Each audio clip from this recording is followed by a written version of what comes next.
reducing the negative impacts as well as working on the positive contributions of both nitrogen and green ammonia. And I don't know how many of you have realized that on Friday last week, the International Maritime Organization took a very historical, decision that they actually are going to be working towards a net zero emission reduction of the greenhouse gases, and they want to go net zero by 2050.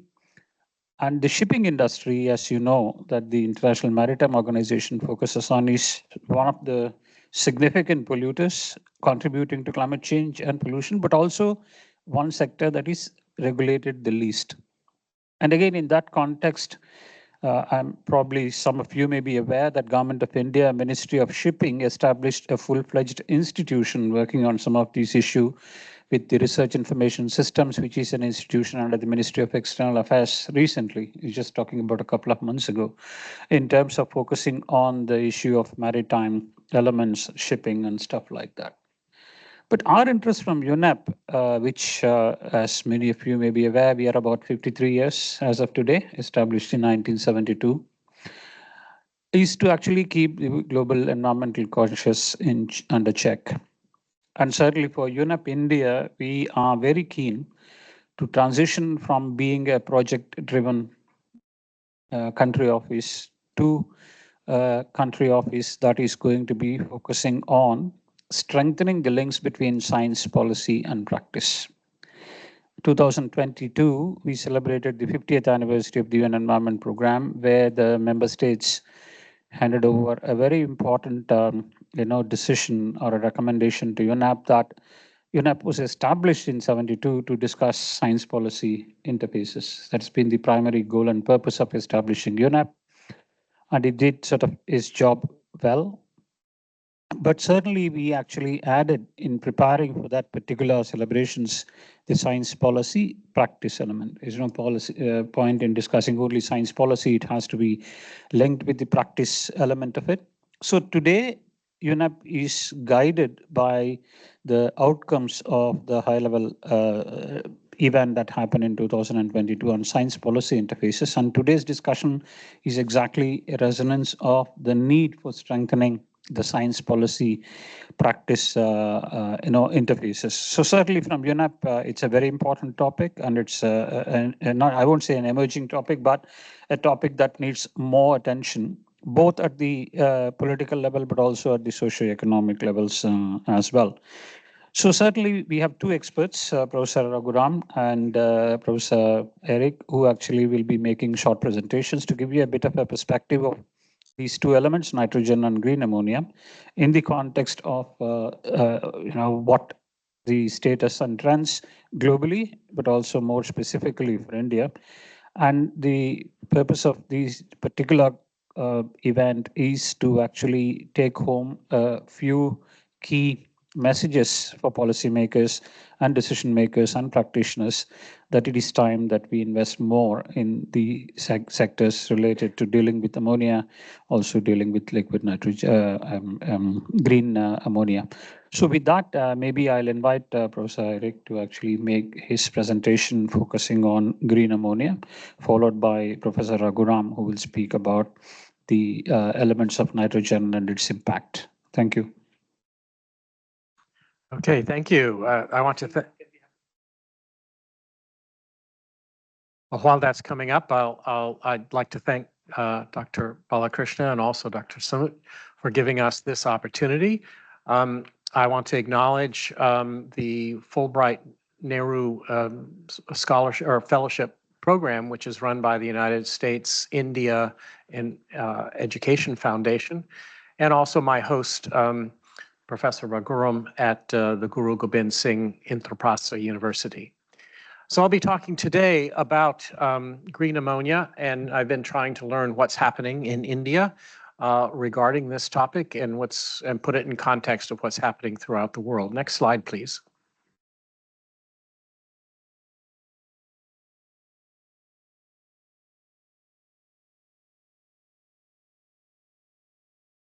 So first, I'd like to give some background on what's happened globally in terms of use of nitrogen.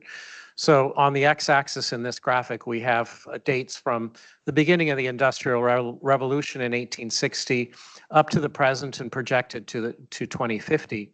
On the y-axis is teragrams of nitrogen. A teragram is 10 to the 12th grams. It's a lot. We don't need to go into that further. On the bottom of the graph, you see the dark green area, and that is the natural nitrogen fixation that occurs in terrestrial ecosystems, in forests and grasslands, et cetera.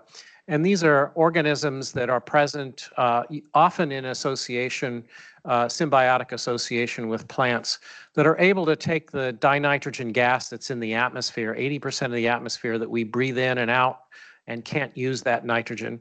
They can use it through a process that's called biological nitrogen fixation.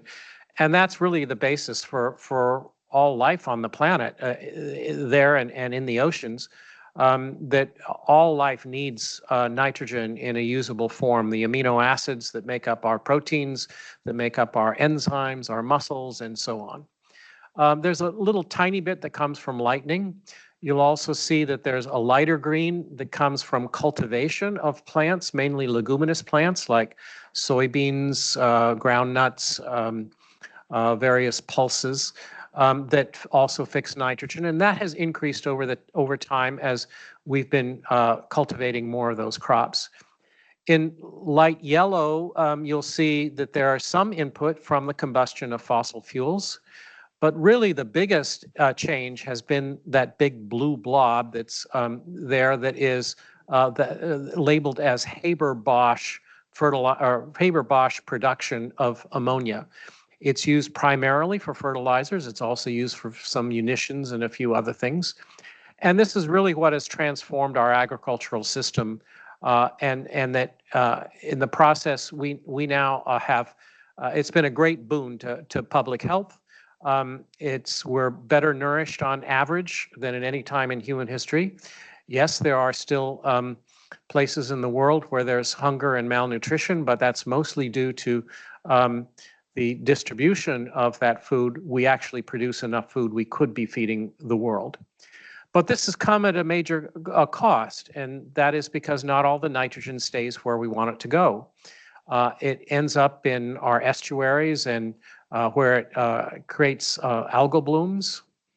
Seem to be having a little bit of technical problem here. It ends up in our estuaries where it creates algal blooms. Could you advance it to the next animation, please? There. Also, it ends up in our drinking water as nitrate, which is a health hazard. It ends up in the atmosphere as NOx. It contributes to production of ozone in the atmosphere. And also the PM 2.5 air pollution, which is a very large issue, particularly in countries like India. About 30 or 40% of that comes from ammonium nitrate or ammonium sulfate particles that form in the air. Nitrous oxide is the third most important greenhouse gas and is now the most important source of newly emitted stratospheric ozone destruction, the good ozone up in the stratosphere that protects us from harmful incoming ultraviolet radiation. And finally, what goes up as NOx and ammonia rains down onto terrestrial and aquatic ecosystems, changing the nitrogen availability, which often changes the types of plants and animals that live there, and so there are impacts on biodiversity. So it's been a great boon to public health, but also a tremendous cost in environment and some other aspects of public health, such as air pollution and water pollution. Next slide, please. So why is it such a problem? And this illustrates it from our agricultural system viewed as a metaphor of leaky pipes. In the left-hand side, we feed into our crop production system all the fertilizers, manures, and natural nitrogen fixation, and we grow crops. But unfortunately, there are all these different forms of nitrogen that leak out of our crop production system. Some go into the air, like ammonia, nitrous oxide, N2O, NOx. Some goes into the groundwater, like ammonium nitrate, dissolved organic nitrogen. And then we feed most of our crops to animals. Only a small fraction is actually consumed by humans. And then once again, we have another leaky pipe as we put animal feed into our animal production system. all those same leaky sources of nitrogen come out. At the end of the day, this is broad brush averages. If you're a vegan, maybe 14 out of 100 units that go into the crop production system are consumed by humans. But if you're consuming animal products on average, it's really only 4 out of 100. So you can see this is very productive in terms of producing nutritious food, but very linear and very leaky. Next slide, please. This isn't strictly a north-south issue. As you can see, the usual culprits of North America and Western Europe in red there, showing how much nitrogen fertilizer is used. But you can also see that other areas where the Green Revolution occurred in India and Southeast Asia, China, and a little bit in Brazil, are all also using fertilizers at a great rate. But then there are other parts of the world, particularly sub-Saharan Africa, where farmers really can't afford or don't have access to fertilizers. So this really is a story of some places in the world too much and some places in the world too little. Next slide, please. Next slide, please. So when we use all of that fertilizer, we create a lot of CO2 just to generate the fertilizer. If you could advance the first animation on this slide, please. So as we produce all that fertilizer, and as you can see, the top 3 countries are China, India, and the United States, that Haber-Bosch process emits over 300 metric tons of CO2. That's about 2% of global anthropogenic greenhouse gases just from that one sector, that one process. Plus there's additional emissions from fertilizer transport. Green ammonia is an option that could eliminate nearly all of that CO2, and I'll talk about that in a little bit more. Next slide, please. Now, this is a calculation of how many people are dependent upon Haber-Bosch produced synthetic fertilizers. And you now see that India is in first place. Nearly half of the population is dependent on fertilizers. The other half would be those leguminous crops, imports of food, fish, and so on. And that's the green bar on the left that goes up between 600 and 700 million people. But if you divide that up into the people fed and look at how much of those people are fed by imported fertilizers, that's about 200 million. And then how many people are fed by fertilizers that are synthesized in India but depend upon imported natural gas to synthesize it, that brings you up to around 400,000 people. So you can see that a good deal of this is dependent upon foreign imports, which introduces some vulnerability to various geopolitical and economic events. Next slide, please. As I said before, most of the nitrogen that we use to grow crops and grasses gets fed to livestock. You can see that number 85 being pointed in the arrow towards livestock, and only 22, again, these are teragrams of nitrogen, going directly to humans. But you see that the livestock, a lot of ammonia is lost. And also, as we put fertilizers onto the soil and manure back onto the soil, pointing those arrows to the lower left, that's where a lot of nitrous oxide, nitric oxide, and leaching of nitrate to groundwater occurs. So what can we do about this? We can try to improve the nitrogen use efficiency in croplands, and a number of people have been working on that for a long time. My colleague, Professor Raghuram, works on, for instance, on rice genetics that would improve nitrogen use efficiency. A second thing we can do that I'm going to talk about more is introduce other forms of nitrogen directly to the livestock. Here I say synthetic amino acids, but there are other possibilities of feeding nitrogen directly to the livestock, thus eliminating one of those leaky pipes, or at least reducing our reliance upon it. So instead of spreading a lot of fertilizer on the ground and then feeding the animals the crops, let's try to put more nitrogen directly into the livestock feed. And then the third item is increasing manure recycling, which I don't have time to talk about today, but virtually every country in the world. The United States and India, both best estimates are around at most 20% of the manure is effectively recycled. And we need a lot of work on the economics and the technology to enable us to use that, that recycling, that manure resource, also human sewage for that matter. Next slide, please.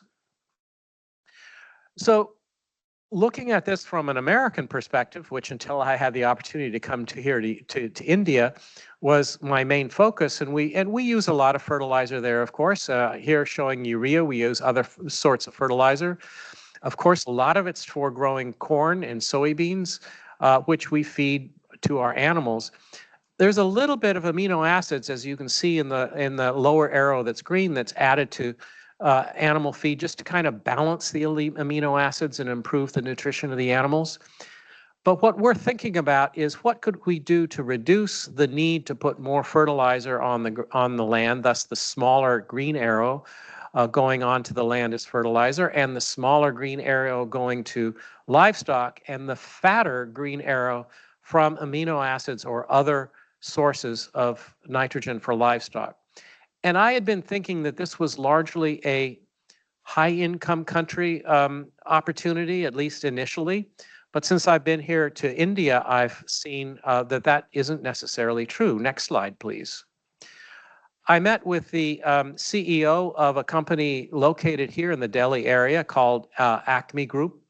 They are developing green ammonia largely as marine shipping fuel, but they also have a plant that's been operating. It's actually the first one in the world that was ever operating, I believe, a pilot plant in Rajasthan, where, let me walk you through this diagram. First of all, on the upper left, solar panels produce electricity, which go to an electrolyzer that splits water to produce hydrogen and oxygen. That hydrogen we call green hydrogen. That's combined with nitrogen from the atmosphere to produce what we call green ammonia. So this is ammonia synthesized with renewable energy. They're then experimenting with utilizing that as a fertilizer, in this case to grow maize and extract from the maize a corn syrup that they then use in a fermentation process on the lower middle part there with fungi that they've identified and patented as being able to grow rapidly in large quantities through fermentation. And they add more of that green ammonia to it to be the source of nitrogen for the fungal biomass. And it's rich in protein. It's highly digestible, they say. They've done testing to see if it affects the taste of the products that they've been trying to incorporate it into. And they think that this can be to market they're investing in a factory to begin producing some of these products. About 30% of it. About 30% of it is not available to human consumption and would go to livestock feed, which is consistent with that last slide that I showed. And they think about 70% of it, of what they're calling mycoprotein, this is the fungal biomass, can be consumed by humans. And one of the ways that they're thinking of this, their business model would be to add it as enrichment for the flour for chapatis. That might require some subsidy, for instance, from the government to be able to add that, but that would be a means of enriching the flour that's used for hundreds of millions of people for their consumption to add to their protein content. And there are a number of other products.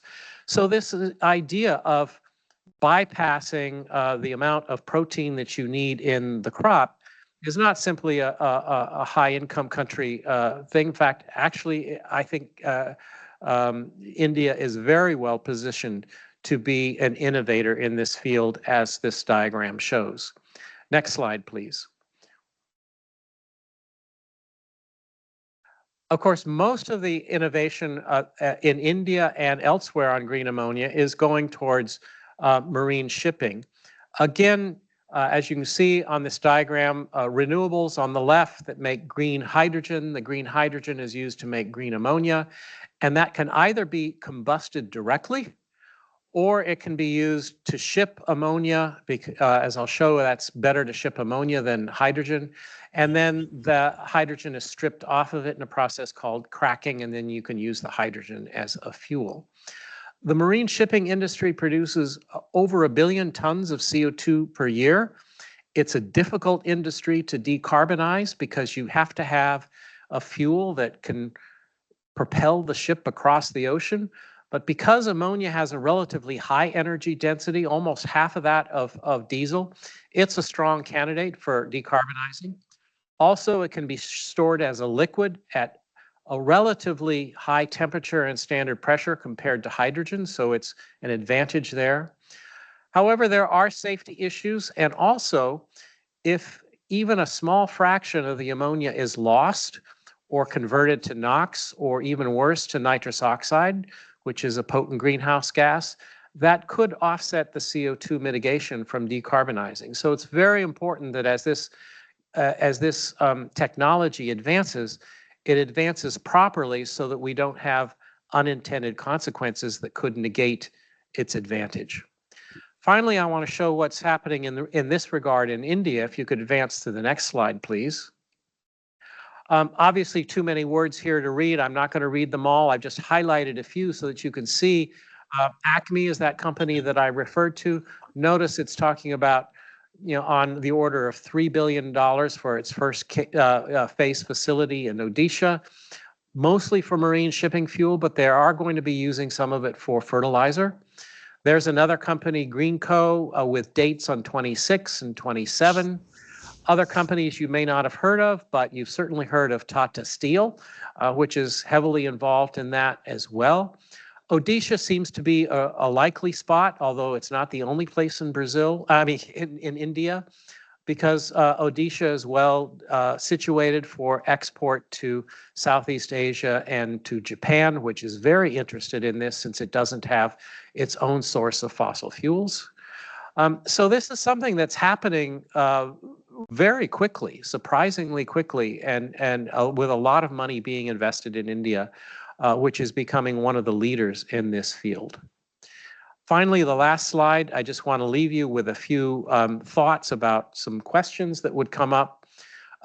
Certainly for those large plants that I just described for marine shipping fuel, that will require a lot of land. And so civil society is going to have to think about this. That's certainly beyond my knowledge base, but I raise it as a question for civil society to be thinking about if that land requirement brings up any environmental justice issues. Next. The main form of fertilizer in India is urea. Could green ammonia help reduce the imports of the natural gas that's needed to synthesize it? But this would require a shift away from urea that so far has been politically and logistically implausible. So what would need to happen for that to happen?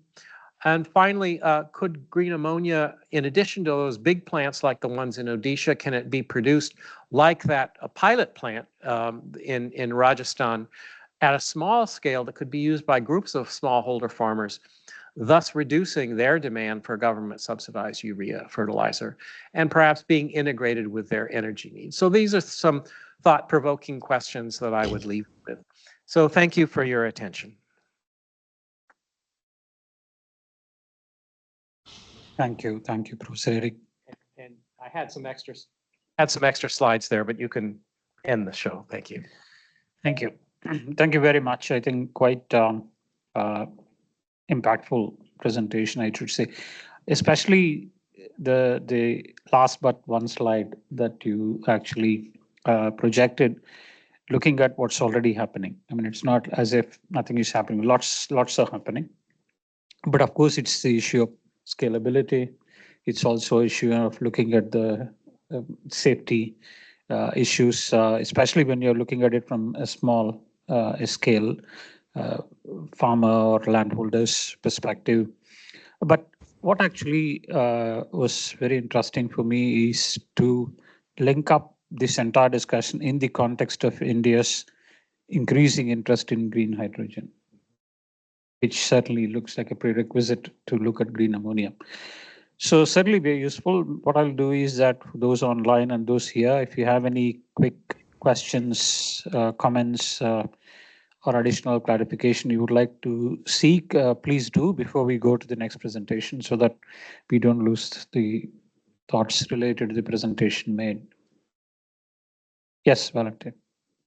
A quick question about the ACME group and how long have they been operationalizing this plant? I believe that small plant in Rajasthan has been in operation since something like 2022.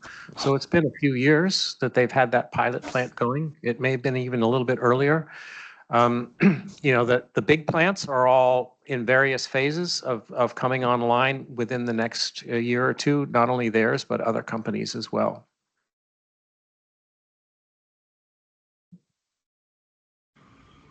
Quick question regarding the feeding of ammonia for protein purposes for livestock and for human consumption. Do you see any challenges with the perspective of the legal requirements for food safety and all those kind of things in context of countries like India in this regard? Has this been tried out in India? I doubt, right? Not yet. Well, the ACME group, the ACME CEO that I interviewed said that they have the permits necessary already from the Indian government to proceed with producing a factory that's going to produce some of these foodstuffs. So I didn't pursue it any further than that. I took his word for it that they have the permits necessary. It's nothing terribly unusual. We eat mushrooms, we eat various fungal products, and so I don't see that necessarily as being a huge issue. I think perhaps in some countries we'll have stricter requirements for testing, but I'd be surprised if that's the bottleneck. I think there's some other economic issues probably that would be have to be more challenging. Eric, you said even a 0.4% leakage of ammonia, green ammonia, could offset all the benefits that the transition to green ammonia would give. That's the environmental aspect, but there's also health concern and toxicity of ammonia leakage, and quite a few industrial accidents in India have been associated with ammonia leakage. So how close are we to make it relatively safe to produce and use green ammonia in a safe manner? Right. Well, obviously, the safety issue is very important, and countries like Japan that are really looking towards trying to use this as an alternative fuel are investing a lot in that research right now, not only to improve the safety of handling the ammonia, but also reducing the emissions of NOx and N2O. They're designing, what's the right word, engines that can use the ammonia that have those safety features. In India, actually, I'm told, in fact, it might have been you who told me this, that ammonia is used widely as a fuel for cold storage for agricultural products in small villages. So yes, I'm sure there have been accidents, but there's also a good deal of experience in shipping it around the country and using it. And we have to compare that to what's the alternative. There have been a lot of oil spills throughout the world as a result of using diesel oil for marine shipping, and also fires on ships and so forth. So we have to put this in perspective that none of these technologies are risk-free.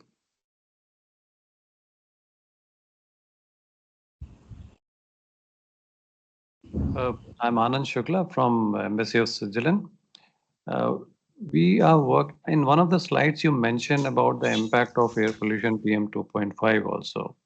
We have a big project that we are working with the World Bank, and that too in the Indo-Pacific plain, covering all 5 countries, but our focus is mainly India, Bangladesh and Nepal. What is coming out actually from, assessing, doing the modeling on air pollution, agriculture is going to be the main sector, and World Bank is going to invest a lot actually on that. I came here actually to learn from your presentation. In fact, actually from that perspective only. I still don't know where the investment is going to be because there are so many parameters or so many areas one could invest. But looking at the Indo-Gangetic Plain, which is highly populated, polluted, and also densely poverty as well, how do you see that actually this intervention applicable in the IGP area? That's a very good question. In fact, perhaps after the meeting, I can put you in contact with some researchers at both IIT Delhi and IIT Mumbai who've been working on this issue. And one of the conclusions that they've reached is that one of the most effective ways of addressing this issue would be to try to reduce the ammonia emissions, which has heretofore been largely ignored. Most of the emphasis throughout the world, including Europe and the United States and China and India, has been on the NOx emissions.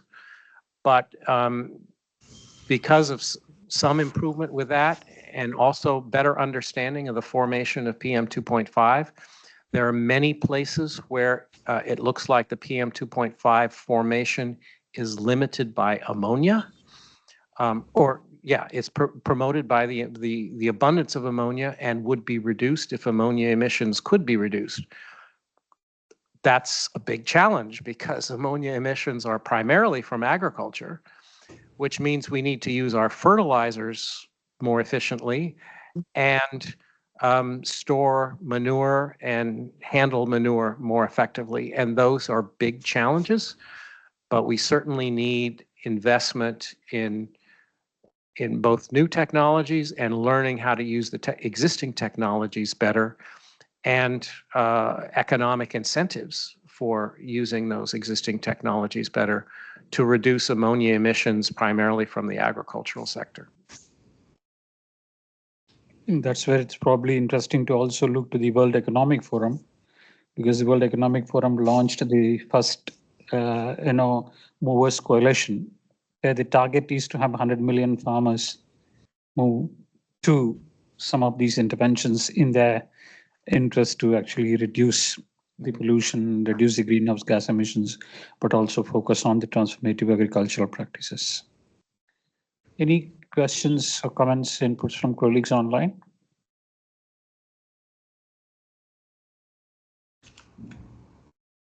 Right, sees none. So maybe Professor Raghuram, over to you. Thank you, Dr. Balakrishna, for organizing this meeting at a fairly short notice, and also to Dr. Eric Davidson, who's here as a Fulbright Fellow. His presence is one of the inspirations for organizing this event. We've been actively looking at ways of working with the UNEP. We've been associated through the Indian Nitrogen Group as well as through the International Nitrogen Initiative for more than 20 years. And we really look forward to these conversations developing into more sustained partnerships and synergies in the times to come. So now that the slides are up, I would give a slightly broader view on sustainable nitrogen management and green ammonia, about which Eric had presented a while ago, is one aspect. For us in India, we are looking at a more integrated, comprehensive approach to sustainable nitrogen management for more than 20-25 years. And that's what I'd like to highlight through this talk. And part of this work, apart from what I do in the university, is also supported through the Sustainable India Trust, which was primarily established to carry forward some of the early gains we were able to make through the civil society in the area of sustainable nutrient management. Next slide, please.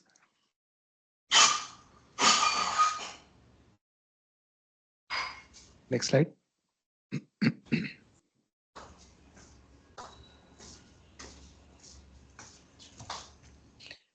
Yeah. So as Eric had said, nitrogen is a gas. It's abundant in the Earth's atmosphere. It's harmless on its own. But the reactive forms of nitrogen, whether it is ammonia, nitric oxide, nitrogen dioxide, or the water soluble forms like nitrates, ammonium compounds, these are the ones which are the real environmental challenge. In the natural environment, the generation of reactive forms of nitrogen is fairly limited, and there is also a natural biological process of denitrification which reconverts the reactive forms back to nitrogen gas, and that has maintained the what we call as the biogeochemical cycle of nitrogen in the Earth's atmosphere for millennia. Now, what we are facing, as you can see in the circular graph on the left, the Earth's uh, sustainability is challenged by a range of uh, human-induced or anthropogenic threats to the sustainability of planet Earth. Now, these radiating lines going away from the center of the Earth, shown in green, the green part, we are using traffic light colors here. The green part indicates the safe operating space for humanity to sustainably live on planet Earth. And as you go, as each of those dozen different anthropogenic threats increase beyond the green zone to yellow, orange, and then eventually red, some of these damages may not be fully repaired by natural capacity of the planet Earth, and they may cause irreversible damages. So we keep talking about climate change as a very major threat to the sustainability of planet Earth. That's on the top left. But then there are other challenges which have made even worse uh, uh, uh, advances than climate, which is the change in the biodiversity species balance or even loss of some species permanently, what we call biosphere integrity, or the change of land use uh, and pattern of change in land for agriculture or other purposes. Then there is freshwater pollution, marine water pollution, and then at the bottom, you have the biogeochemical flows of phosphorus and nitrogen, the two most important nutrients which are at the heart of food production. And uh, while they're extremely important in food production, if they accumulate in the environment, they can also be very harmful to the sustainability of planet Earth. Then on the right, we have a few others like stratospheric ozone depletion, atmospheric aerosol loading, and ocean acidification, which are also affected to different levels, but they're still within the capacity to reverse the damage currently caused. If we can arrest further damage, we might be able to reverse them. So on the right, I mentioned some of the important reactive forms of nitrogen. Ammonia is a gas that can uh, usually it leaks either from fertilizers used in agriculture or from manures. So agricultural systems, whether cropping or livestock systems, together contribute to almost 80-90% of all the ammonia leakage to the environment that happens on this planet. Nitric oxide, which is fairly unstable, a lot of it becomes nitrogen dioxide.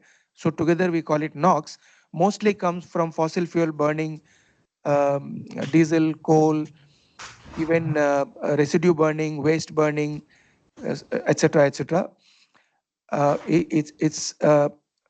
It also is a contributor to particulate matter PM2.5 and PM5, which is a major problem in India. The particulate matter is formed by the reaction between ammonia in the air and NOx in the air. These two combine together under certain tropical environmental conditions like we have in India to form uh, particulate matter. Anywhere between 20 to 70% of the chemical composition of particulate matter can be ammonium salts deposited onto a dust particle or a carbon particle black soot. So that's as serious as that. The water soluble form, nitrate or other forms like ammonium compounds, uh, they are caused again largely from leakage from surface runoff or groundwater pollution of leftover nutrients from agriculture systems, even domestic sewage, toilet waste, a lot of other such effluents which pollute water. And nitrous oxide, about which Eric had mentioned, is a very powerful greenhouse gas, the third most prevalent greenhouse gas in the Earth's stratosphere. It is 270 times more powerful in terms of global warming potential than carbon dioxide. And still, we think climate change is only about carbon. People forget that when people talk of carbon in climate change, for the sake of simplification of science to policymakers and common public, people express all greenhouse gases as carbon dioxide equivalents, CO2 eq. But it does not mean all of it is only carbon compounds. Carbon dioxide is the most prevalent, followed by methane, also a carbon compound. And then the third most important is nitrous oxide, even though it has far higher global warming potential than carbon dioxide. Next slide, please. The In the food system, which is a major contributor to both nitrous oxide and ammonia, NOx mostly comes from fossil fuels in power sector and transport. If you look at the role of reactive nitrogen in food systems, agriculture is not only harmed by climate change but also causes it. Directly or indirectly, agriculture emits up to 30% of greenhouse gas emissions. As we know from the data of 2010, these numbers would have increased further in the last 15 years. Agriculture emits up to 60% of all global nitrous oxide, up to 50% of all global methane. In India alone, we contribute up to 14% of global greenhouse gases from agriculture. And if we convert it into per capita, it comes down to half of it, which is 7% greenhouse gas from agriculture per capita in India.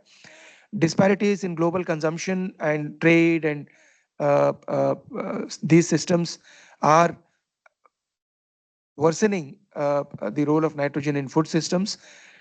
Currently, nitrogen fertilizers and of course unused manures are the biggest input for food, feed and fiber production globally. And agriculture is now the biggest source of nitrogen pollution globally. And also in India and South Asia, ammonium or ammonia gas, ammonium ions to water, nitrous oxide. NOx comes from agriculture mostly because of burning of agricultural residue. Otherwise, it is mostly ammonia, nitrous oxide, or soluble forms, water soluble forms like nitrate and ammonium compounds. Up to 90% of all anthropogenically produced reactive nitrogen currently is lost to the environment. This is a figure that has come from the latest ongoing international nitrogen assessment, which is to be published by Cambridge University Press towards the end of this year or early next year. Globally, since 1950, nitrous oxide emissions increased by as much as 60%, but NOx coming from fossil fuels and residue burning, they have increased by fourfold or 400%. This is also the latest figure coming from the International Nitrogen Assessment, with which both of us, myself and Eric, are closely involved. Under the business as usual scenario, if you do nothing, the anthropogenic reactive nitrogen will grow by a further 65% between 2010 and 2050. Uh, Again, a figure coming from the International Nitrogen Assessment. Next slide, please. So this is a leaky pipeline model that Eric had already shown you. So the inputs that grow into crop production, some of which are harvested as crop, and some of them are used as animal feed, and very little, in India at least, only less than a quarter of all animal feed generated is recycled into crop production. More than 75% is actually lost, and they also contribute to a lot of pollution. So there are leakages of nitrogen in the animal production as well. Eventually, these leakages contribute to the pictures in all the four corners, the air pollution and also the water pollution of nitrogen compounds, they can cause in the terrestrial ecosystems change in biosphere, biodiversity balance, change of species, loss of species, growth of invasive species. In marine climate change impacts, I told you about nitrogen oxide. Um, at the bottom left, we have green tides, then brown tides, and eventually red tides happening in the coastal and surface water bodies, leading to death of fish, affecting livelihoods of fishermen, and even affecting the other ecosystem services of water bodies. They're not even fit for swimming, let alone drinking, or even taking a boat ride. So these are important contributions. The total uh, damage, societal cost of reactive nitrogen pollution, including agriculture, biodiversity effects, climate change, if you combine all of them, the latest figure that emerges is that more than $1 trillion of societal cost has already been uh, uh, met due to reactive nitrogen pollution. And that's a huge, huge cost. Next. And the fertilizer cost alone, the wasted fertilizer that is never harvested as a crop itself comes to something like $300 billion, $0.3 trillion globally per year, year after year. That's a huge waste of a very important resource. But more than the $300 billion cost of wasted fertilizer, the impact it has on soil health is right in front of you. All these red zones are hotspots of soil degradation due to various causes. Uh, Aridity, that is dehydration, not so much because of nitrogen, but some bit of erosion, salinization, acidification. These things can happen. Organic carbon decline, vegetation decline, all of them can happen because of nutrient imbalances, including nitrogen. And Asia, including India, is a major hotspot for soil degradation by multiple processes, including nitrogen. Next. Now, this, in a nutshell, gives you the global picture. On the left panel, the top is the latest figures we have for the change between 2007 and 2016 from our colleagues in the International Nitrogen Initiative of nitrogen dioxide or NOx. So the top left is NOx. All those red and yellow spots you see in Northwest India, China, Western Europe, parts of Africa, and parts of South America and US. These are all the areas where NOx pollution, these are the hotspots. So they're almost global. And the middle left panel is the nitrous oxide, where you can see the darkest spots. Again, we are using traffic colors here. As you move towards the intensity of red, it shows the intensity of the pollution. Nitrous oxide, again, India, China are the hotspots, parts of Africa, most of Latin America, and at least the eastern half of North America. Then we have ammonia gas pollution. Again, India is a hotspot, and some of the other parts of the world, including Africa, Europe, US, and South America. On the right panel, you have two maps. The top map is the hotspots of pollution due to dissolved inorganic nitrogen, which is mostly nitrates and ammonical compounds coming from human activities, either agriculture, sewage, etc. You can see large parts of India, China, not only inland water bodies, but also coastal, dots around the coastal regions in most parts of the world, including parts of Western and Eastern African coast, much of coastal regions in around Europe, and East and West coast of North America and parts of Latin America. The bottom, you see organic nitrogen pollution, which mostly happens because of inorganic nitrogen compounds being fixed into organic nitrogen compounds, which sometimes have a longer duration in the waters. That's also pretty high, including in India. So this, in a nutshell, gives you the global map, which shows that India is one of the hotspots for reactive nitrogen pollution, whether to the air or water, across all different species of reactive nitrogen that cause these various impacts. Next, please. This shows the country-wise change in the NOx emissions, that is nitrogen dioxide and nitric oxide put together, between the recent decade of 1990 and 2015, 25 years. As again, you can see India and China as the hotspots, and with the darkest color, some of the other regions, including Australia and Brazil and South America. Next.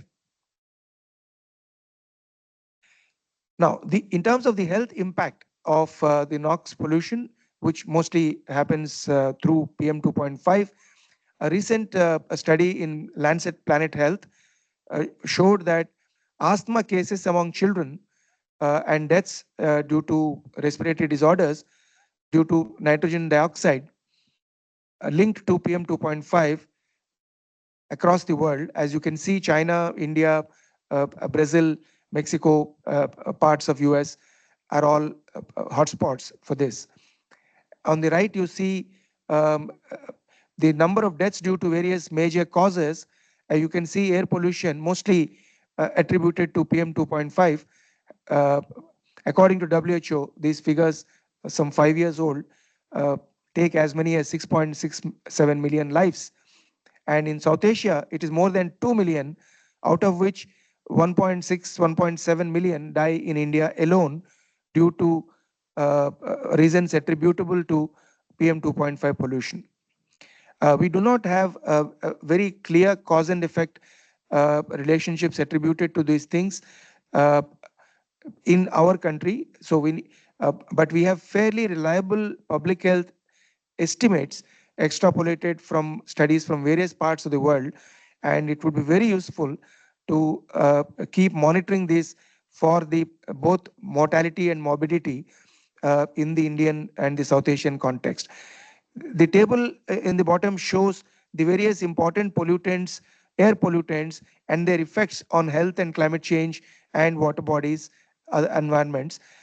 If you look at carbon dioxide, carbon monoxide, hydrocarbons, and NOx and particulate matter, you can see NOx hits all the boxes: the direct effects, the indirect effects, the acid rain, the eutrophication, visibility, all of them. So NOx pollution control should be an important priority for India. This is a table that is actually from the Central Pollution Control Board of the Government of India. The years lost due to pollution are currently considered to be the life years lost to pollution. That means the reduction of your lifespan due to nitrogen pollution are currently the highest in China in the whole world. But going forward, India could see the largest decline in the number of disability adjusted life years or mortality adjusted life years in the decades ahead, going up to 2050. Next. This is just, you don't have to read this slide, just to give you a snapshot of the early response of Indian scientists to the global nitrogen challenge. We started working on this way back in 2002, 2003 when I joined in Delhi. We were not aware that scientists in Europe and North America were already discussing these things and considering the initiation of the International Nitrogen Initiative.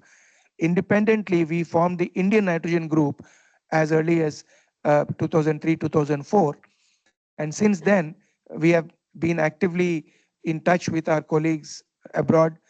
And we understood that after the carbon battle in nitrogen in the global climate change is settled, from the literature that nitrogen might become the next most important global negotiation item, in which the country was at that point not prepared to tackle intergovernmental negotiation on reactive nitrogen. When it came to carbon, we were catching up. We were in the catching up syndrome. We were caught by surprise when the IPCC reports showed a lot of contribution of India. It took us decades to look at all that data, uh, even correct some of that data to bring the required policies to India. But in nitrogen, we were able to do that because we recognized early, we started working early, and by 2010, we actually hosted the 5th International Nitrogen Conference. By 2017, we already did the first Indian nitrogen assessment in citizen science mode. And by 2019, India piloted the first ever global sustainable nitrogen management resolution. And in 2024, I hosted the uh, last International Nitrogen Conference, the only country in the world to host this twice in India. On the top, we have all the international events, and on the bottom, we have all the national events. Next, please. Much of the work we did is not just locked up in research journals, it's also documented in books and policy documents to the national academies, to various stakeholders. We produced a lot of documentation of the work we did for more than 20 years now. And the 2017 Indian Nitrogen Assessment was only the second in the world, the most comprehensive after the assessment that happened in 2011-12. And now we are also co-editing and actively co-leading the South Asian and global nitrogen assessment, which is to be published at the end of the year or early next year. Next, please. And the Sustainable India Trust has been very useful in providing a civil society platform to overcome some of the institutional barriers we face when dealing with nitrogen research across different ministries, across different institutions in the Indian context. So what you see here is the UNEP Frontiers Report 2018-19. They invited 10 documents on the emerging threats to planet Earth. They selected 5.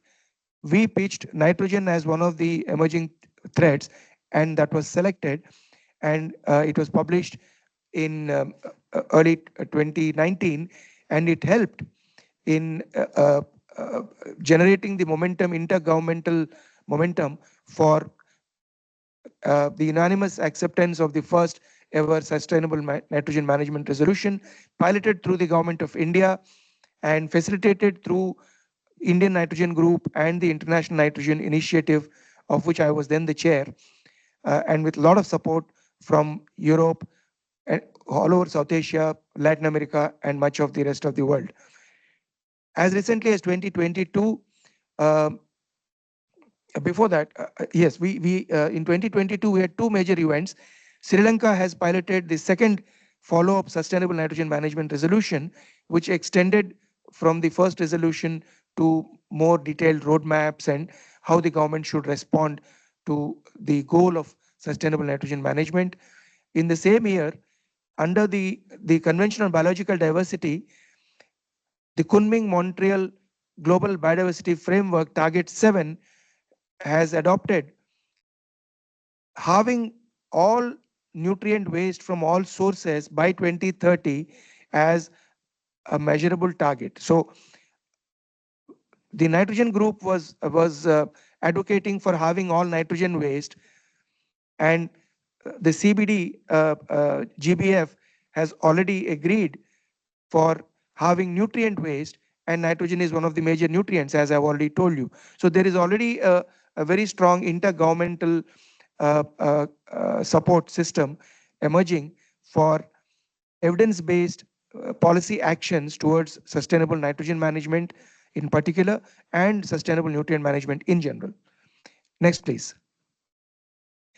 These are some of the other policy documents we keep producing from time to time so that the latest available science is synthesized into a single updated document from time to time to facilitate the policymakers, the industry, and the intergovernmental stakeholders in order to help them to reach informed decisions. Next.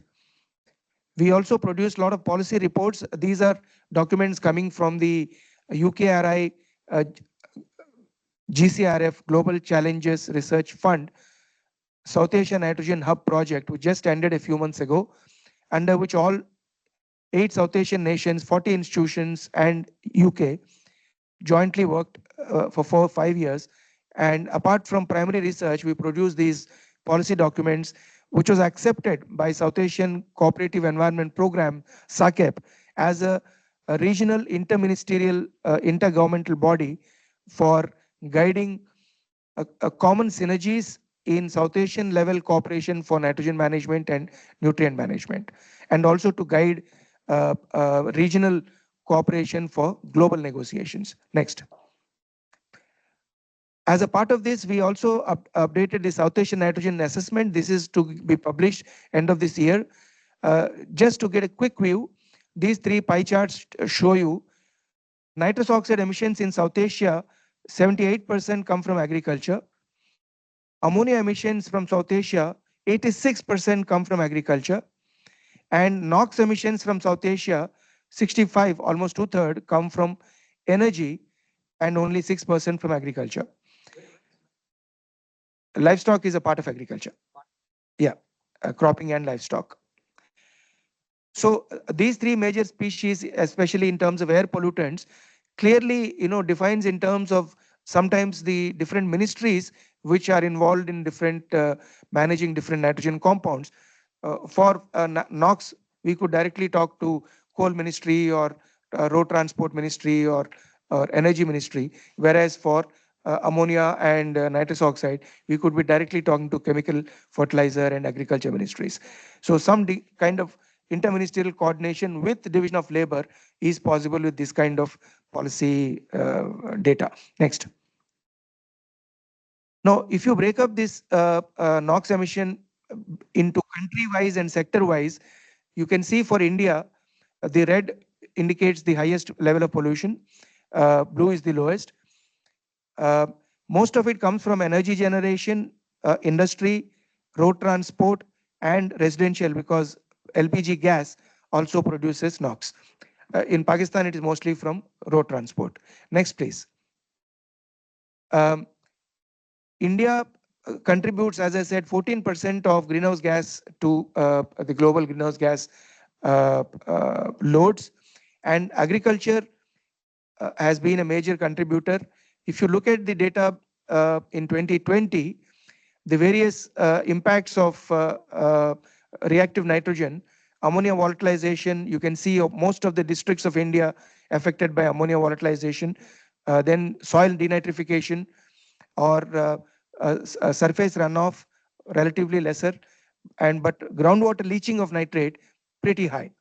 So this gives you more fine-grained understanding of not only sub-national level up to states, but even district level management of nitrogen pollution, especially where states and municipalities and local bodies have to do the interventions to deal with some of the observed numbers. Next. This shows the spatial variation of surplus nitrogen in the Indian agricultural lands as it has grown from 1970 to 80 to 90 to right till the last 5 years. So over the decades since Green Revolution, we see that a consistent increase in surplus nitrogen in the agricultural croplands. Unfortunately, the most recent national initiative to measure soil health, there's a huge, more than 1,000 soil health labs have been established all over the country in the last 5, 6, 10 years, and they are doing soil health analysis, but it looks like some of these systems have to be further improved and perfected, because the soil health cards are showing N deficiency, which cannot be possible, whereas more robust research is showing N surplus. This is something that needs to be reconciled. Next.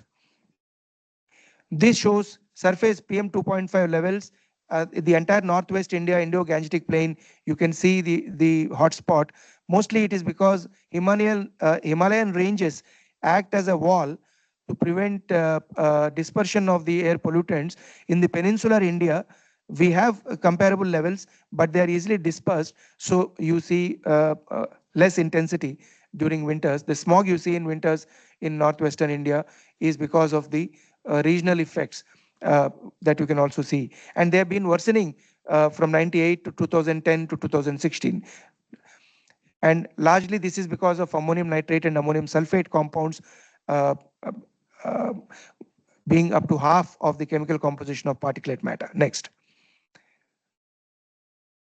This is quickly to tell you that the shift of crop production from cereal to legume, from legumes to cereals, and the off balance between legumes and cereals is partly responsible for our growing dependence on fertilizer. We are trapped into fertilizers because, unlike in the Americas, South America, North America, and America in general, where the cereal to legume ratio is nearly half-half, for most of Asia, especially South Asia, even Africa is much better, 60-40 ratio.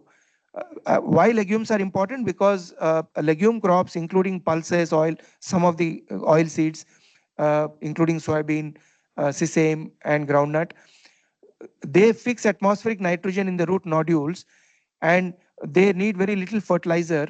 In fact, they can even leave behind some fertilizer for the next crop. So legume, non-legume rotation is the basis on which agriculture was made sustainable for 10,000 years before the Haber-Bosch process came and made it easy to produce any crop without depending on legumes. And that meant in especially in many of these countries, regions marked in yellow and red, to shift away from legume-based rotations, and that meant that you got trapped into fertilizer usage. And we cannot come out of fertilizer trap without restoring legume-based rotations. India is also one of the largest pulse consuming, largest vegetarian population in any country in the world. And we are importing pulses and exporting cereals, which is highly unsustainable, both environmentally and economically. Next. That's what we show here. As the cereal cropping area increases in the middle graph on the top, the legume cultivation has remained fairly stagnant for last 50 years or so. And that's why you see on the left top right top graph, the urea consumption is continuously increasing. And at the bottom, we mostly import. Our imports of legumes is increasing. Of course, we don't produce enough to export, so there is hardly any export. Next. Now, there is also a lot of possibility of recycling nutrients from wastewater. We have done a study, and thanks to UNEP for sponsoring this study, comparing across a dozen sewage treatment plants, wastewater treatment plants, out of 35 operating plants in Delhi, and measured inlet and outlet nutrient quality for nitrates, for phosphates, and for ammonical compounds. We found a lot of variation in the nutrient removal capacity, though all of them are designed for removal of more than 90% of these nutrients, but they are not operating up to the installed removal capacity. So some of these differences are due to the technologies differences. Some are because of operational maintenance and monitoring issues. And there are possibilities for bringing all of them to 90+% to improve the treated water for various purposes, including cleaning of river Yamuna and the surface water bodies, and also to recycle some of the recovered nutrients into agriculture to bring down fertilizer dependence and bring in circular economy, even convert the wastewater treatment plants into revenue generating resource plants rather than a cost proposition. Next.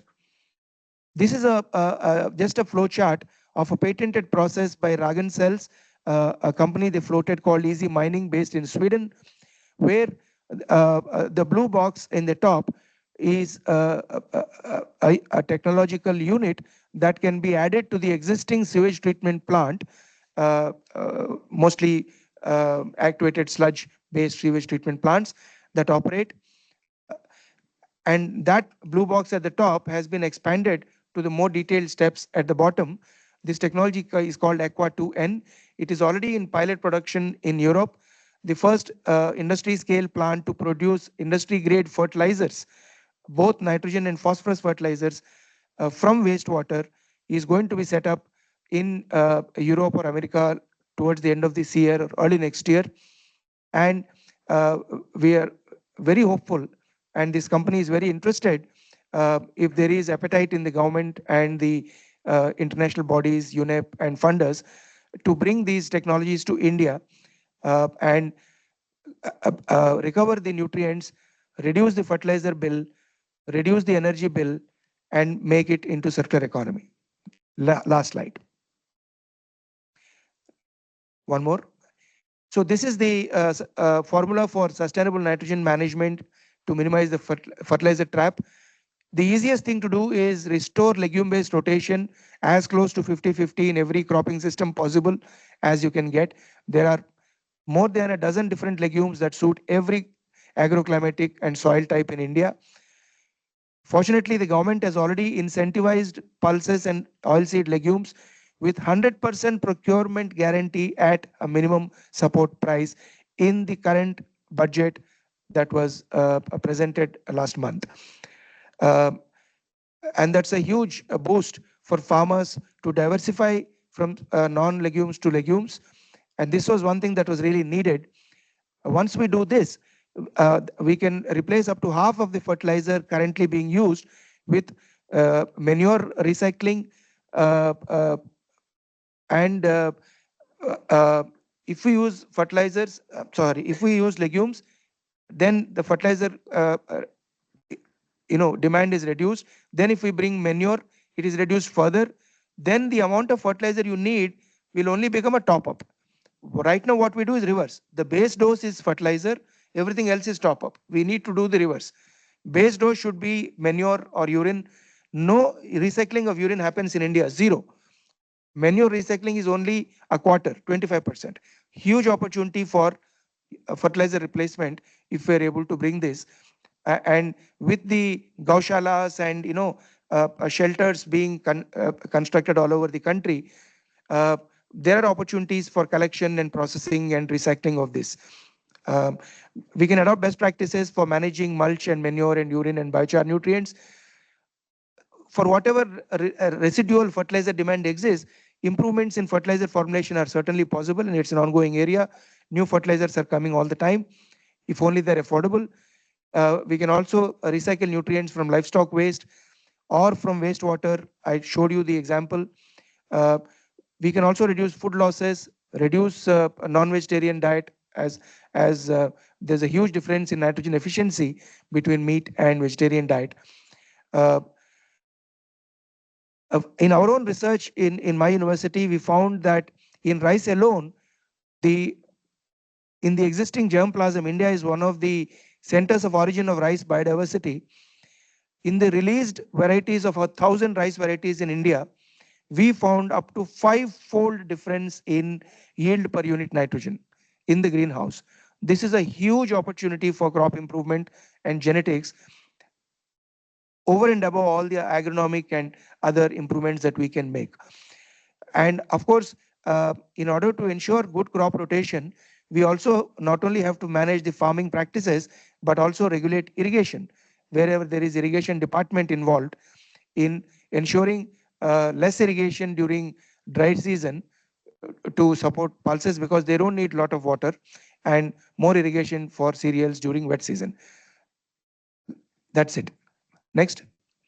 So these are the intergovernmental bodies, a lot of which already have some component of nitrogen in them. I already mentioned about conventional biological diversity and the Kunming-Montreal framework. There is climate change framework. There is long-range transboundary air pollution in UNECE. There is a global program of action in UNEP, and there is WTO. There are already a lot of intergovernmental bodies or multilateral agreements wherein there is some component of nitrogen, and yet nitrogen is least visible across all these different intergovernmental bodies. To make them more visible, with the help of the UN resolution on sustainable nitrogen management, the UNEP Nitrogen Working Group, which has been established after 2019 to implement those resolutions, should be in a position to synergize with all these existing bodies. And we as scientists are available to provide whatever scientific support is required to take informed decisions and bring not only scientific cooperation, but also policy level cooperation regionally and globally. Thank you. Thank you. Thank you, Dr. Akram. Thank you very much. Quite comprehensive. And just to sort of mention, I think it was you who mentioned that we are looking at another resolution on nitrogen in the forthcoming UN Environment Assembly in December. So certainly a lot of focus, but you also provided quite a bit of data and information and proof to look at the science policy practice links that needs to be found. Enormous number of challenges, but also enormous opportunities for countries like India, especially with changing policy spaces. Any questions, inputs, or comments, both who are online and those who are in the room?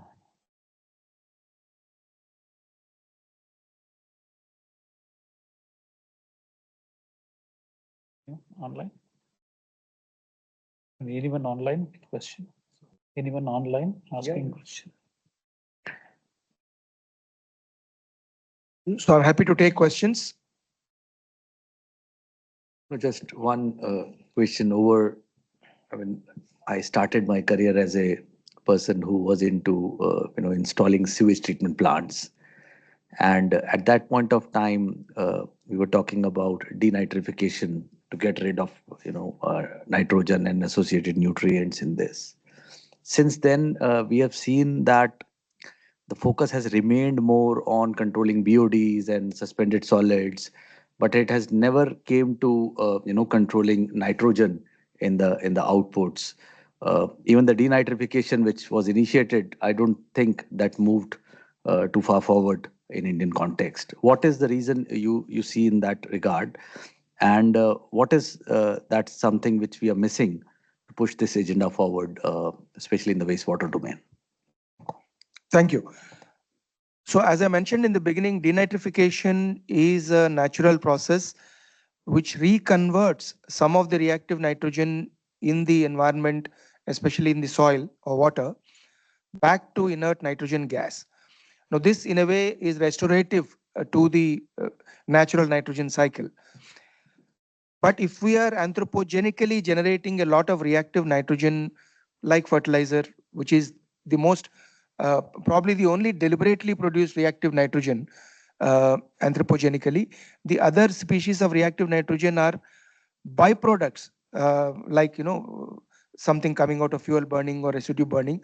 You're not doing it to generate reactive nitrogen; it just happens as a byproduct. But fertilizers are deliberate reactive nitrogen that we are generating. Our ability to anthropogenetically generate reactive nitrogen has nearly doubled the natural processes of reactive nitrogen, which means the existing denitrification in nature is inadequate to neutralize the environmental impacts of the accumulated reactive nitrogen. Yet, it is also a waste of precious reactive nitrogen, which is required as a useful resource in agriculture, if you let it get denitrified into inert nitrogen gas. So nowadays, in the International Nitrogen Initiative, we are promoting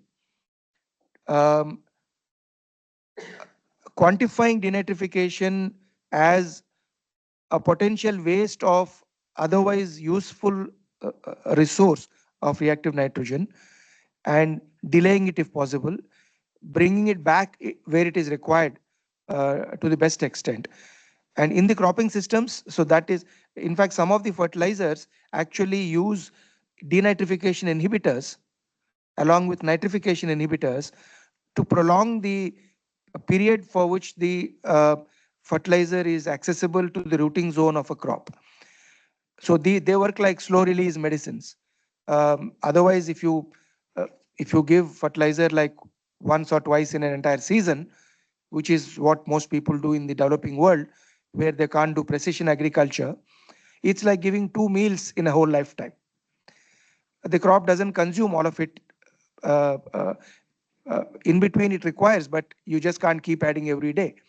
So that's the reason for most of these losses from the cropping systems. If you add a trickle every day, there will be minimum losses, but that's hugely expensive. Um, and also, if you're losing some of it to denitrification, that's bad. So in the cropping systems, delaying nitrification as well as denitrification is a way to keep the fertilizer within the rooting zone of the crop. That is one thing. In the wastewater treatment systems, about which you specifically asked, the earlier technique of denitrification was a way to get rid of nitrogenous contamination in water. But that getting rid is treating that nitrogen as a pollutant, not as a resource. Now what we are advocating is, rather than getting rid of it as nitrogen gas, recover it as a nutrient, bring it back to food production system so that it becomes a resource. So there is that. So earlier it was not circular economy in a way, it was mimicking the natural biogeochemical cycle, but now we are trying to harmonize it with the circular economy principle. Could I add something there? So I agree that it's always better to try to recover the nutrient rather than try to, in the case of nitrogen, reduce it back to N2 or bury it in some other way. However, I think we need all the tools in the toolbox. This new process of precipitating out ammonium sulfate from wastewater looks very promising. I hope it develops. That would be a major advance. In the meantime, however, I would argue that all of the investment that's gone into making denitrification work in tertiary treatment plants, and it does work globally in many tertiary treatment plants, or I don't know about the Indian context, but I don't think we should downgrade that capability until we have something actually economically and technically feasible to replace it. At scale. And at scale. And in fact, there may be ways of using both, because no system is 100% effective. Even if you can effectively remove a lot of the nitrogen through precipitation of ammonium sulfate, as shown in that slide, it's not going to remove 100%. And so you still may need that denitrification step to remove the rest. So yeah, denitrification is a waste, but it's also a very effective tool in the toolbox that we need to keep for the time being. From the environment perspective, yes. So I think one of the biggest limitations when it comes to the baseline of agricultural emissions of reactive nitrogen, let's say ammonia, is the lack of I believe it's still a lack of an official emission inventory at the national level. I don't know what is the situation at the state level. Maybe some states have now come up with more official emissions data that they are reporting. How do you see this playing into control of nitrogen if this situation is not remediated? Very good question. So after the Indian government piloted the first resolution on sustainable nitrogen management in 2019, we have convinced the Indian government to set up an inter-ministerial steering committee for domestic implementation of this resolution, because government works in very siloed departments or ministries, and nitrogen management cuts across many different ministries, at least half a dozen, actually up to a dozen. And to get any few ministries to work together is a huge administrative and operational challenge.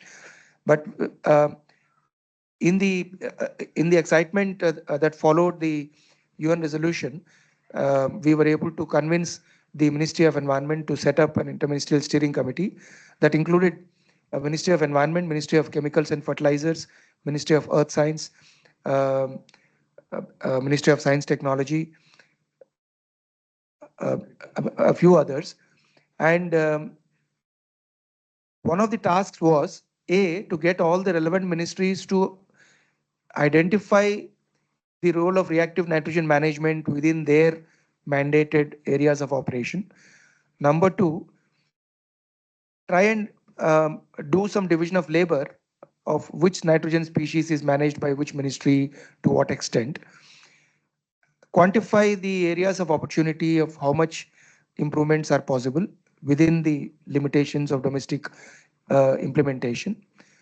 And in that context, the question that you asked is very important to develop national or state level databases or information resources required for um, periodic monitoring and informed decision making and assign support mechanism even for negotiating intergovernmental agreements abroad. That was the whole. I would as scientists, for us the biggest element of pride is that before reactive nitrogen really hit us as a intergovernmental challenge, we were able to prepare the scientific community in advance for the challenge, and we've alerted the government that here is a something coming up in the horizon. It's also of domestic interest and emerging international negotiating point. We are there, the data is there, domestic scientific capacity is there, and we can do what is required with very little notice. So we just have to operationalize and synergize this whole um, capacity that we have built over 2 decades into some kind of action force. And that's exactly what the Interministerial Nitrogen Steering Committee set out to do in its first tenure of 3 years. Unfortunately, the tenure expired, and we are really hoping that the committee will be revived and supported with the necessary time and resources to carry forward its work. There are also huge economic gains to be made.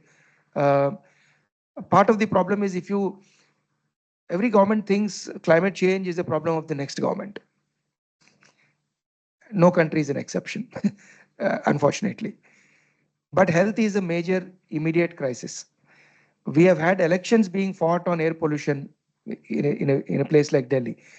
Politicians in many states in India and abroad are very sensitive to NOx pollution and PM 2.5 air pollution. And this also means the narrative of how you relate to governments when you talk nitrogen. Where do you begin the discussion? You begin with climate change, they say, okay, come next year. You begin with health impact by deaths, they'll say, okay, let's talk. So these are also important lessons we learned in science communication to the stakeholders, and it's been a huge learning for us in this process. And we are very glad that governments are very receptive and uh, they are really looking forward to get involved. And UNEP has been particularly very helpful in giving us the necessary moral and financial support whenever we need it. And through GPA and the GPNM, as well as the Global Wastewater Initiative, the Global Partnership on Nutrient Management, we have been actively involved with these global partnership for nearly 2 decades now. And that's unprecedented in itself. Thank you. Thank you, Professor Agram. Looks like there are no further questions. Yes, please. Hi, good morning, good afternoon, everyone. I'm Kanika Grover from UNSCAP. I'm an urban climate change specialist, and very interesting to see the scientific discussions on climate change happening here. And I've been involved in the finance economics of it, but it's always helpful to know the background. I just had one question that when we talk about climate change, it's mostly carbon dioxide and carbon monoxide and methane, which has garnered a lot of attention. There's hardly any specific attention given to nitrogen.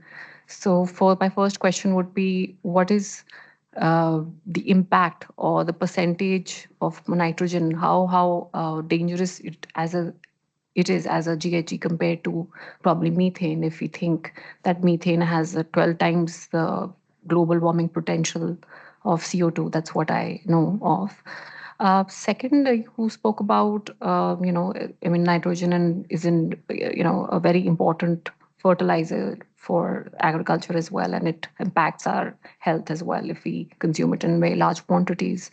Uh, we have certain nature-based solutions to controlling this, as well as technological solutions. How scalable they are, and what potential do you see them, for a country specifically like India or Bangladesh or Pakistan to get those technologies in international negotiations? There's the UNFCCC.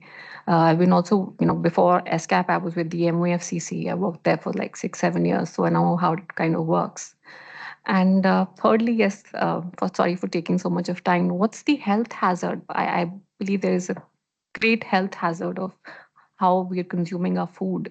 And we're always talking about air pollution, but we are delinking it from the health aspect, which is great. And it's immediate. I mean, climate change is somewhere in the future. Health is it's going down now, whether it's air pollution, whether the kind of food we eat. Is there, do you think something the scientific community can do something to get the health talk also going on in all these multilateral negotiations? Thank you. Absolutely. If you look at any of the IPCC reports, they have been listing nitrous oxide as the third most important greenhouse gas right from the beginning. It's not that IPCC has neglected nitrogen in its scientific work. The neglect happened in public communication of that science. In a way, that simplification was required because nobody would remember all those dozen odd, molecules that have to be regulated as greenhouse gases. That is matter for details. But to get the first political commitment towards climate change, they were emphasizing the topmost, the carbon dioxide. All the others were expressed as equivalents. The EQ as the subscript got lost. And people only consider carbon dioxide. So, in fact, the very reason why the International Nitrogen Initiative was established, of which Kilaparti Ramakrishna, one of your former chiefs of SCAP, was also one of the founding members, was precisely this, that IPCC was somehow or the other not able to give sufficient public or scientific advocacy to nitrogen as is needed. And that's how INI got established. And by the way, the scope, the Scientific Committee on Problems of Environment, which was the parent body that led to the creation of IPCC and then UNFCCC, also is the parent body for INI. Yes. So we have the same origins. So that's that. Now, agriculture, globally, about 60% of nitrous oxide, which is 270 times more powerful greenhouse gas than CO2, is contributed by agriculture, and half of all methane. So in fact, methane is no longer the biggest agricultural greenhouse gas contribution to the world. It is replaced by nitrous oxide. That's a very, very important thing that emerged in the last decade or two. Earlier, methane was considered the most important, but now in quantity terms, nitrous oxide has become very, very important. And the same is also true in India. What was the other question you said about health impact? So, yeah, technological impact and the natural options. On the health impact, I was saying that nitrous oxide health impact is still to be very properly assessed, since it mostly escapes into the upper atmosphere. But NOx, in combination with ammonia, in the temperate climates, these reactive nitrogen compounds often get washed down as acid rain.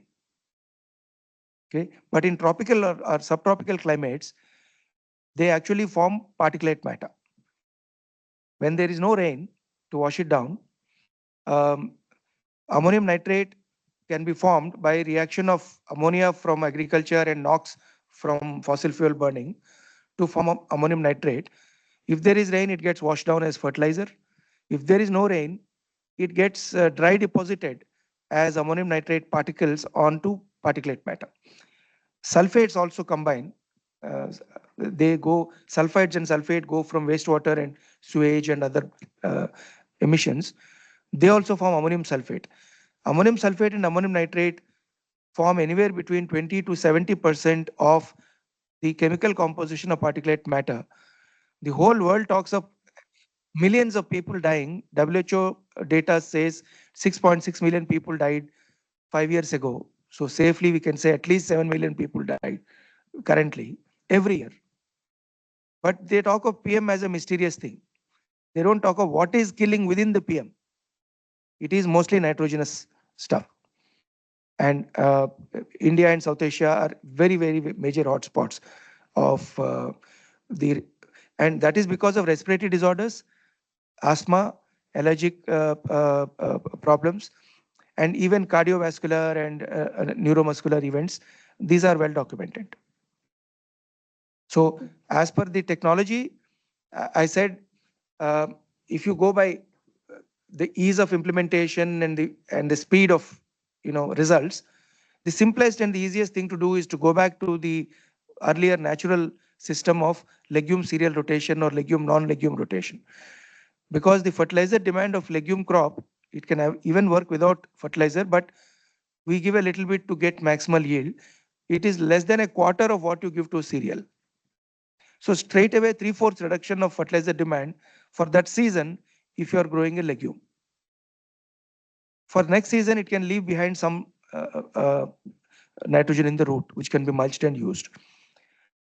After you have reduced your fertilizer demand by legume-based crop rotation, you can also bring back all the available manure and urine to the food systems. Currently, the manure recycling in India is less than 25%. Urine recycling is almost zero. So there's a huge opportunity there. Thirdly, you can improve fertilizer content to make them slow release.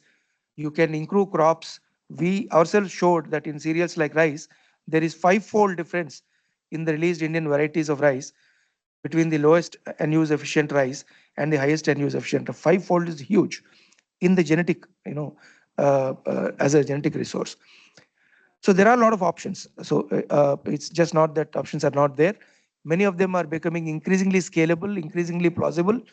The easiest, of course, was legumes, but farmers in India were not growing legumes, mostly because cereals had minimum support price, and governments, for their own understanding of food security and which crops were being imported then, incentivized the farmers to produce more cereals in the same land that were earlier being used for legumes. Now we are short of legumes, we import them from Africa of all the places. Thank you, Dr. Raghuram. Thank you very much. And there are no further questions. Let me thank. But a couple of very quick points or update from UNEP side. The 29th and 30th of March, we collaborated with the National Green Tribunal to organize a major national conference on environment.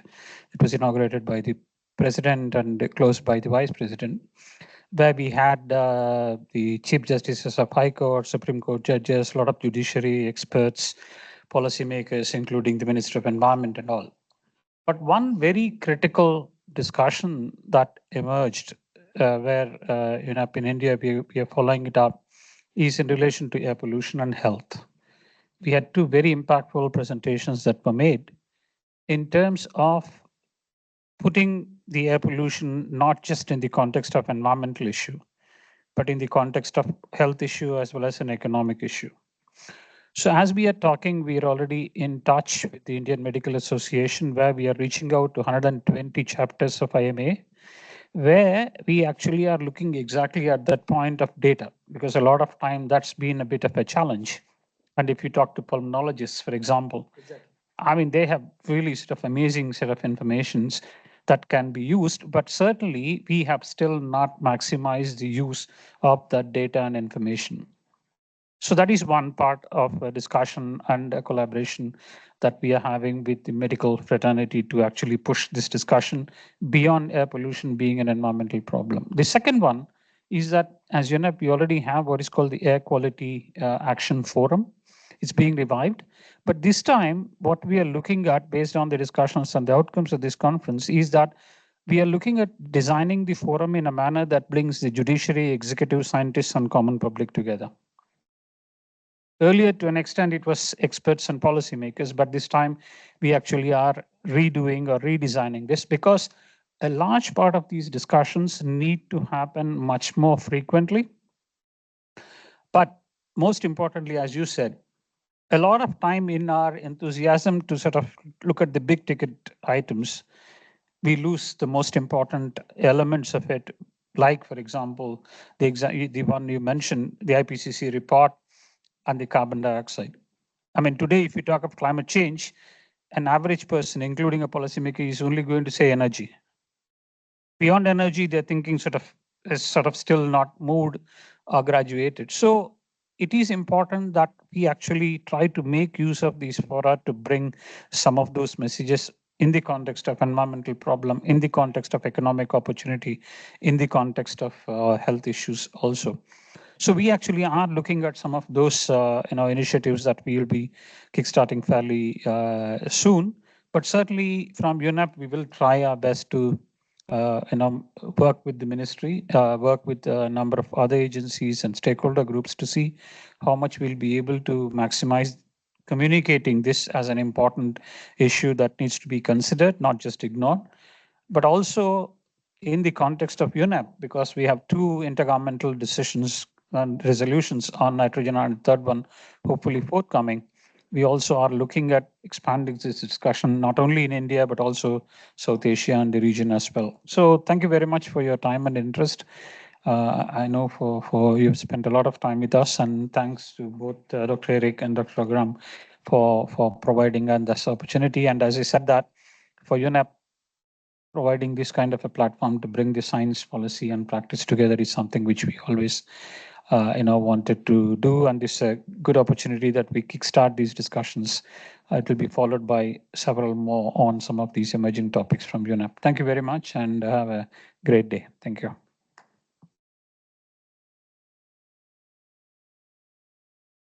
I thank all the colleagues who joined online. The meeting ends now. Thank you. Thank you.